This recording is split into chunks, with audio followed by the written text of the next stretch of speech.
I was 21 years old, I could only speak English, which is typical for those of us from English-speaking countries.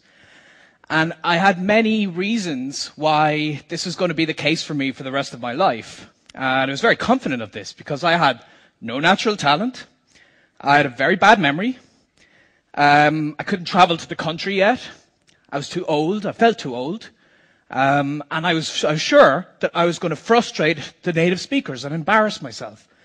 And on top of this, in school, I did really poorly with languages. So I did actually get the opportunity to get into languages after I graduated university with a degree in electronic engineering, still only able to speak English. I moved to Spain. And I figured, this is it. This is going to solve my problems, living in the country. No. 6 months later of living in Spain, couldn't speak any Spanish. Now, a sensible person would have given up at this stage and gotten the point. I'm not very sensible, though. So I figured, if I change my approach and change my attitude, maybe I can change my language skills. And what happened to inspire me to get into language learning was I met a polyglot. A polyglot is someone who can speak many languages. And the first time you meet someone like that, you can't help but feel really impressed. Like, for instance, there's Richard from the UK, and there's one video online where he speaks 16 languages. Let me just show you a little clip here. You can see him. Je parle français et anglais avec ma fille. Speak French, Macedonian, Czech, and Catalan, which is pretty impressive. And we also have Luca from Italy. And here you can hear him speak in German and Portuguese. We also have Susanna, who goes through here her Italian and her Russian.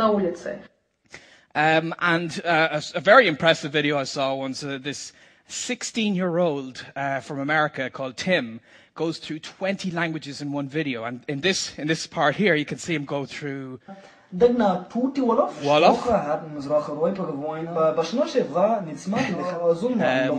Yiddish, Hebrew, Arabic, Turkish, Swahili, and Hindi. So, wow. I met someone like this and I was so impressed. I thought to myself, you know, I want to be like that. But the reason I wanted to be like that is because I wanted people to think I'm smart, to be impressed with me.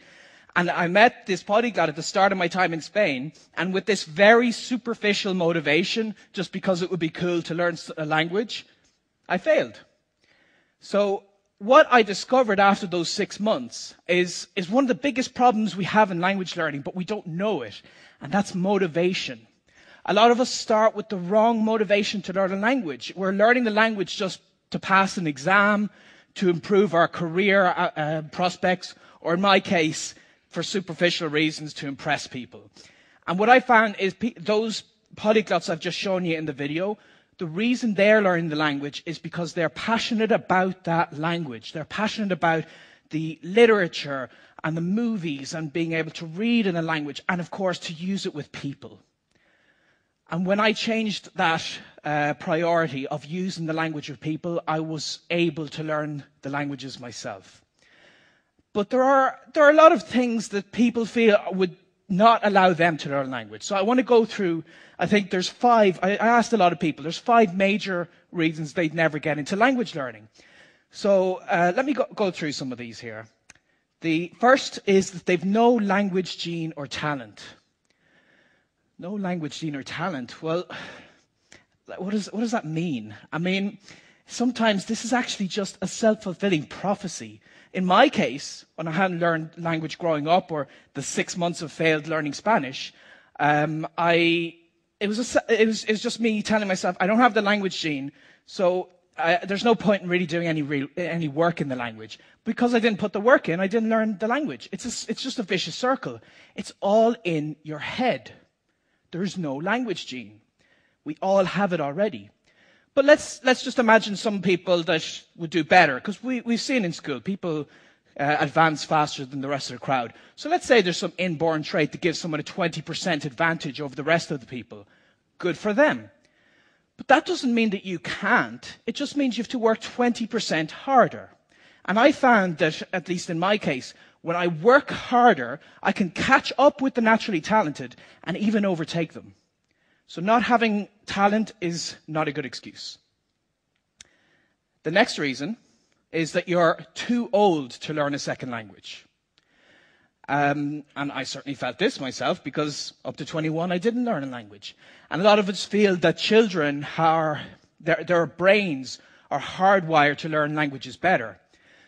But is it really neurology at play here, or could it be the environment in which the child is learning the language?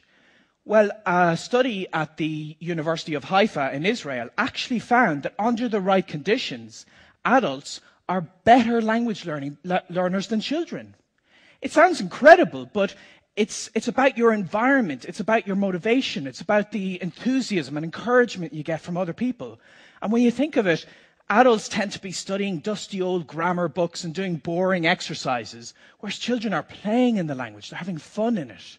So I found that when I changed this to live through the language, not making it about studying the language, but living the language, then I was much more successful. So you're not too old to learn language. I've met people in their 60s starting to learn language and being successful with that.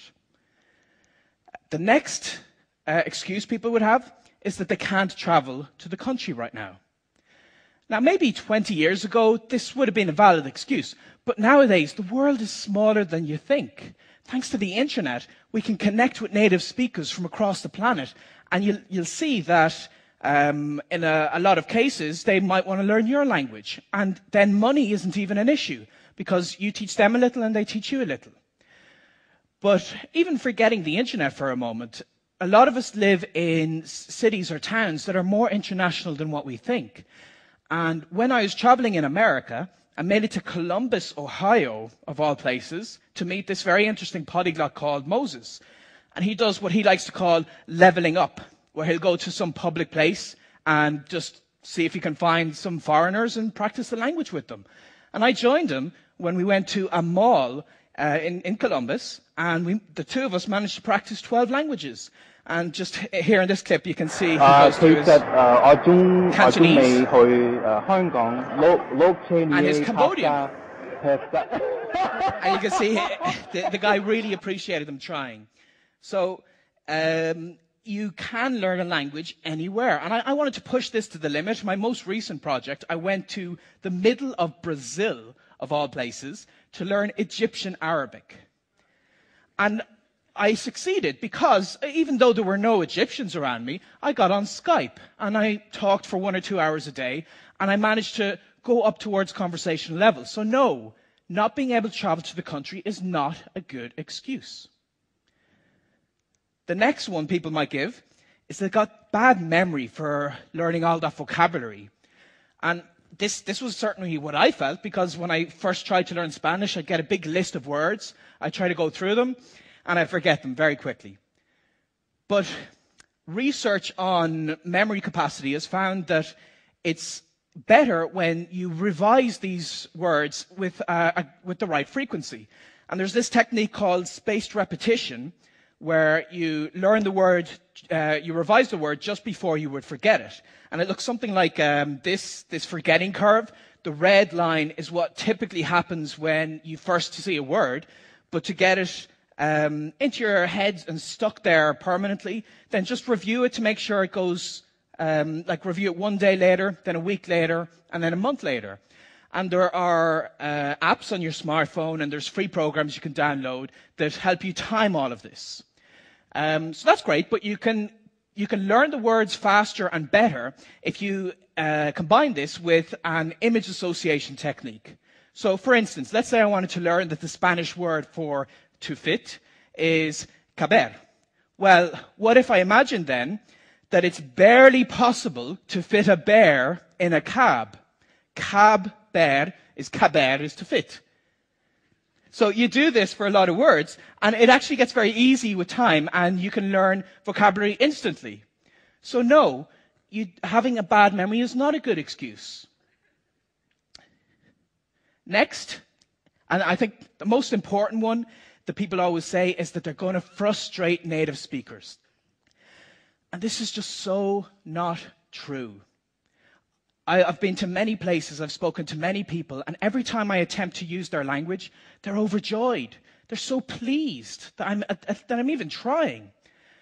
And I just feel like, especially adults, when we learn a language, we're such perfectionists. We want everything to be just right. And perfectionism is a really bad thing in language learning, because a language is a means of communication. It's a way to get to know new people and new cultures. And when you embrace this, it's okay to make mistakes. And I actually have a goal to make at least 200 mistakes a day, because then I know I'm getting somewhere. I'm using the language. So embarrass yourself. Go out there. Talk to people. It's okay. When do you think I was learning a language better? Here or here?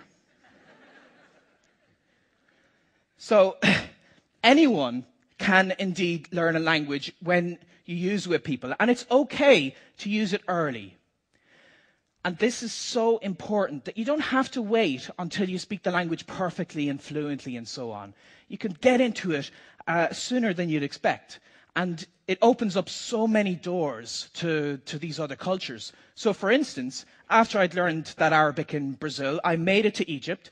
And I made it all the way deep into the Sahara Desert. I sat down in the sand with an Egyptian, and I had some tea, and we had this nice little chat here. Wow. ميدان تحرير صغير مش كبيرة ميدان تحرير مش مصر أيوة مصر كبيرة. And there I'm just saying that Egypt is so much, it's so vast, it's so great, it's so much more than just Tahrir Square in Cairo.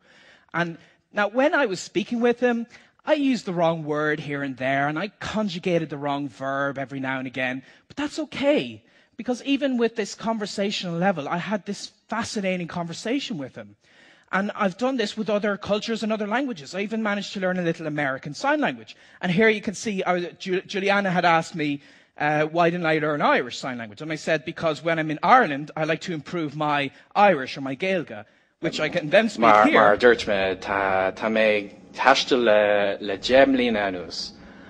So that was me on Irish radio saying about my travels and whatever.